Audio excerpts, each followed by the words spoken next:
breadcrumbs, something that we can leave behind when we venture into the darkness, so that when we feel ready to come back into the light, we're able to find our way back home.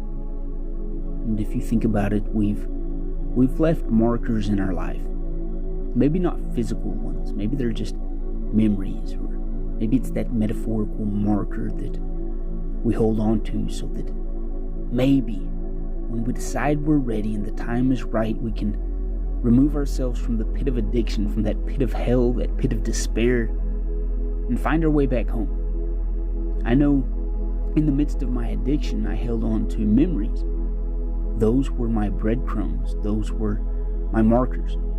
I remembered the memory of me going to school, graduating, going to college. I remembered the memories when I was liked and accepted by family and friends. I remember the memories when everything was okay. And those were my markers, my breadcrumbs, that every once in a while, when I was stuck in solitude, stuck in that bedroom, stuck in that hotel room, stuck in some hell where I was thinking, why the hell am I here? I would piece together those breadcrumbs. I'd piece together those memories, those markers, so that if nothing else, at the very least, in the moment of that hell, in the moment of that despair, I could remember what it used to be like. And it reminds me of the story of Hansel and Gretel. It's these two young children. They're in the middle of a famine in their country. So their parents, who have no food to feed them, take them to the woods to kind of just get rid of them and push them to the edge of society. And for many of us, that could represent the turning of the backs from those who love us. Right? We get in the throes of addiction. We get so far out there that we've created this famine where we're sucking the very life out of those around us that love us and care for us, but they come to a point where they just can't do it anymore. And so we're pushed to the boundaries, we're pushed out of the house, we're pushed to the edge of that dark forest. We've all been there, where we can go one direction or we can go to the other. But many of us, in that prideful addiction, we say, the hell with it, we're going to go into the darkness. But we at least have the bearings to begin to leave breadcrumbs. And that's Hansel, in the Hansel and Gretel, brother and sister. He starts leaving breadcrumbs so that they can find their way back out of the forest that the parents have dropped them in, hoping that they won't return.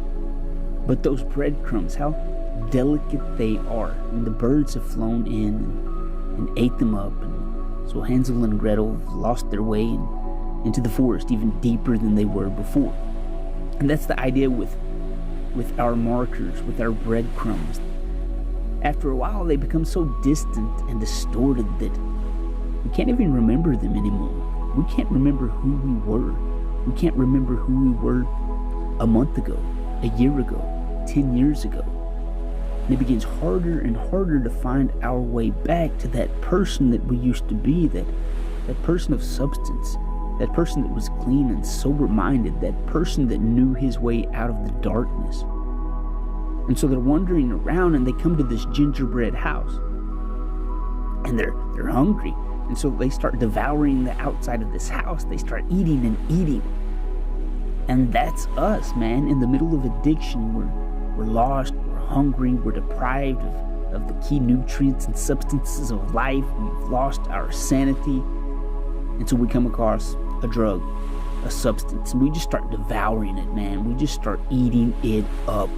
We get higher, we get higher, we get higher, we get drunker, we get lost in that. There's no temperance, there's no moderation. We're just feeding on that darkness. And out comes this witch. This witch comes up to them and says, oh, you're hungry, come inside, I'll feed you. And can represent so many things, man. That represents the form of addiction. That represents those friends that we come across in addiction that are in misery too. And misery loves misery. So this dark witch invites these kids in. And she's in the middle of this famine too. And she's hungry. And so she's got this conniving, sly trick up her hand. She feeds them a little bit, lets them go to sleep. And when they wake up, the little boy's trapped in the little cage. The little girl's trapped in the cage as well.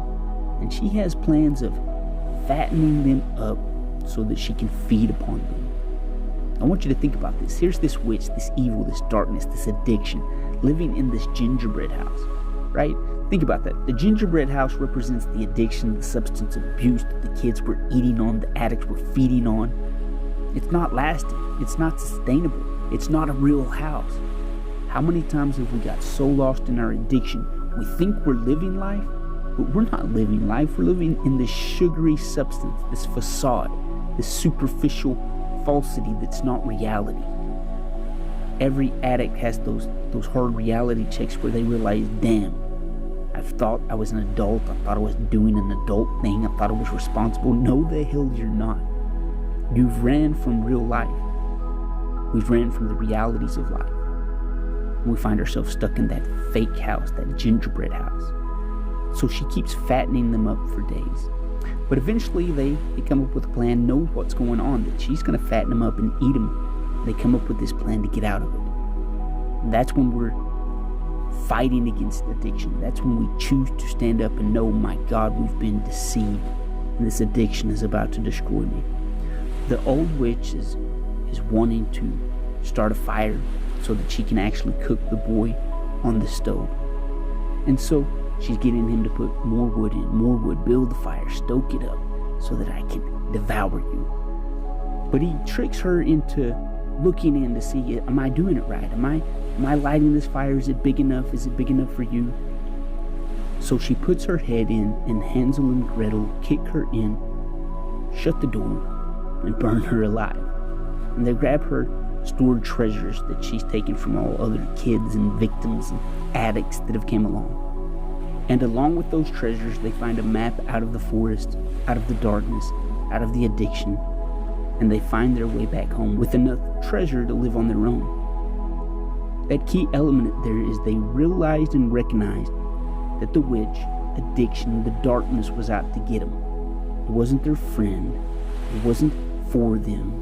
It didn't have their best interest at its heart. It was there simply to devour them. In order to free ourselves from addiction, to free ourselves from that lost pit of despair, we've got to begin to realize that addiction is not for you. Right? It felt good to get high when you were 14. It felt good to be drunk off your ass when you were 16. But now, it's just a pit of despair. It's doing nothing for you. There's no more feel-good feeling. It's all misery. And when we recognize that, then we gain back all the treasure that's been lost from us. We get a map that is detailed on how to get out of the forest and get back to your life. And we find all that treasure is everything that's been stolen from us, and we can reclaim our life. We find our way out of the darkness. We find our way out of addiction. We return home, and we have that treasure that tells us who we are, who we can be. If you're in the middle of addiction and all you're holding on to is breadcrumbs, I promise you something. The dark crows of addiction are going to come along and devour that, and for too long you won't remember who you are. But you can recognize that addiction is still in your life, kicking your ass and about to eat you up. And when you recognize that, you gain a map that'll help you get out. You gain some of the treasure that you've lost that tells you who you are and who you can be.